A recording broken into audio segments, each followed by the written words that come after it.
ہو جاتی ہے کہ یہ مراد امتی مسلم ہے. کنتم خیر امتی، اللہ تعالیٰ فرماتا ہے کہ تم سب امتوں سے بہتر ہو.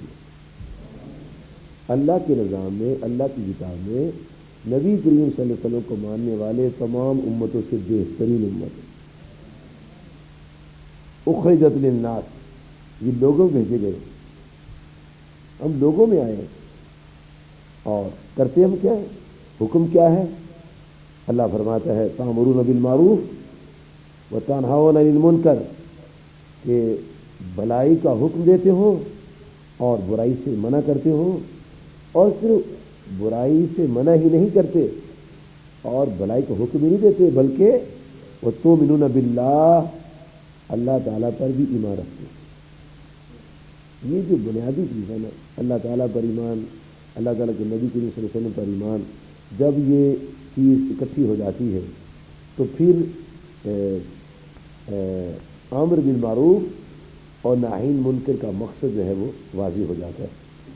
اللہ کریم نے پھر آیت نمبر 114 میں اسی صورت میں یہاں تؤمنون باللہ کا ذکر کیا، آگے فرمایا یؤمنون باللہ والیوم الآخر، کہ آخرت پر بھی ایمان رکھتے ہیں، اللہ تعالیٰ پر ایمان رکھتے ہیں، آخرت پر ایمان رکھتے ہیں.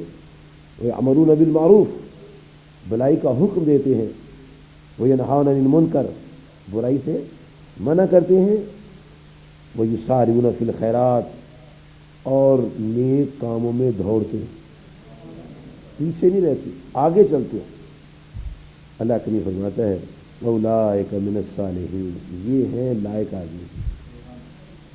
لائق بننے کے لیے، فلاح پانے کے لیے، کامیابی کے لیے یہ ڈیوٹیاں جو ہیں، یہ ڈیوٹیز جو ہیں یہ سر انجام دینی پڑیں گی.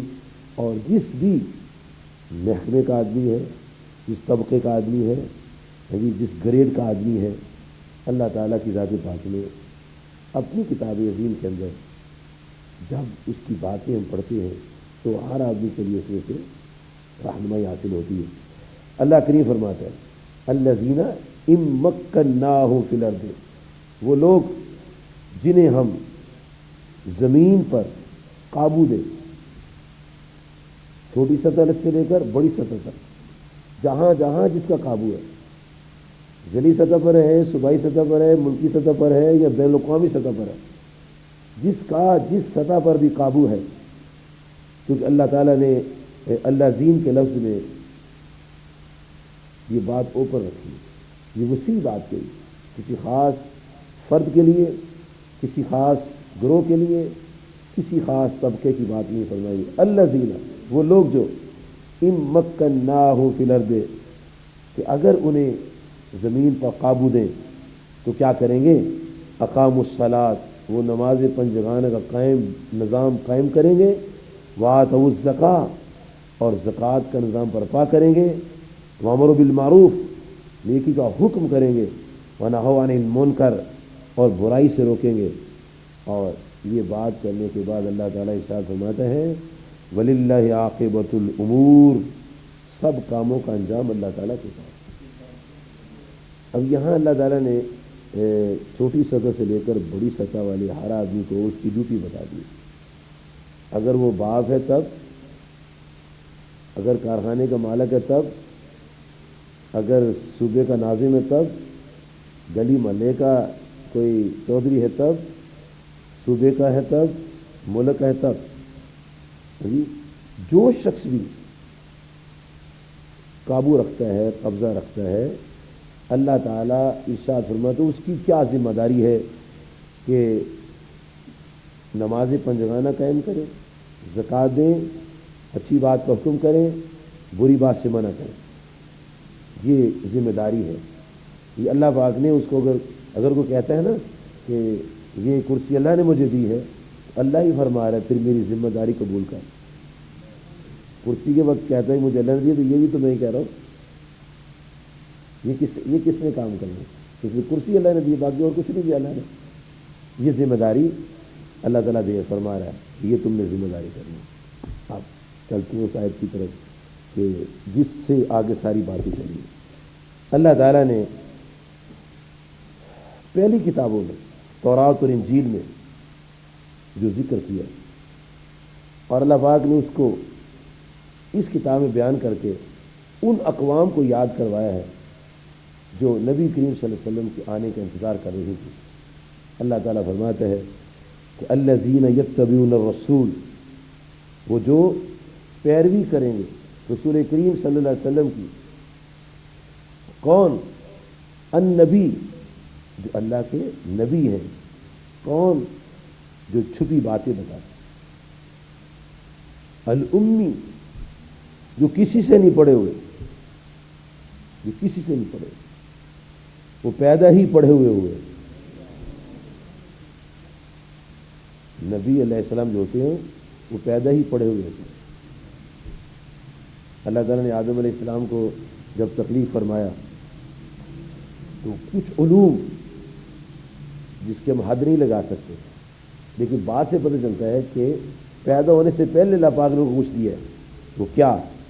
اللہ تبارک و تعالیٰ کی ذات پاک نے حضرت آدم علیہ السلام کو جب تخلیق فرمایا اور 90 فٹ لمبا قد تھا ان کا، اور اللہ پاک نے ادھر سے روح جو تھی داخل کرنا شروع فرمائی ایک ترتیب کے لحاظ سے۔ وہ کن کہہ کے سارے کام کر لیتا ہے، لیکن جب روح یہاں سے داخل ہوئی اور یہاں تک پہنچی، اس کی ٹھنڈک سے چھینک آ گئی حضرت آدم علیہ السلام کو، اور جب چھینک آئی تو آدم علیہ السلام نے چھینک آتے ہی کہا الحمدللہ۔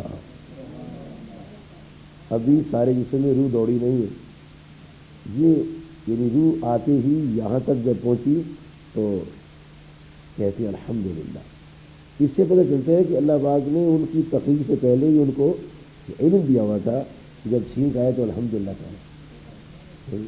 اور وہ کریم آقا صلی اللہ علیہ وسلم کہ جن کے لیے انبیاء نے دعائیں کی ہیں، انبیاء نے بشارت دی ہیں، اور خود رب ذوالجلال نے عالم ارواح میں انبیاء علیہ السلام سے، یا ہر نبی کے اپنے اپنے وقت میں ان انبیاء علیہ السلام سے عہد لیے ہیں کہ جب تمہارے پاس تمہاری تصدیق کرنے والے محبوب تشریف لے آئے تو تم نے ان پر ایمان بھی لانا ہے اور ضرور ان کی مدد بھی فرمانی ہے۔ اتنا چرچا ہے اور اتنی زبردست ان کے بارے میں اللہ تبارک تعالیٰ کی طرف سے تحریک ہے، ایک محبت کی تحریک ہے۔ ان کے دلوں کے اندر یہ بات بتائی جا رہی ہے کہ تمہاری تصدیق کرنے والے آئیں گے، تمہاری تصدیق کرنے والے آئیں گے، تمہاری تصدیق کرنے والے آئیں گے۔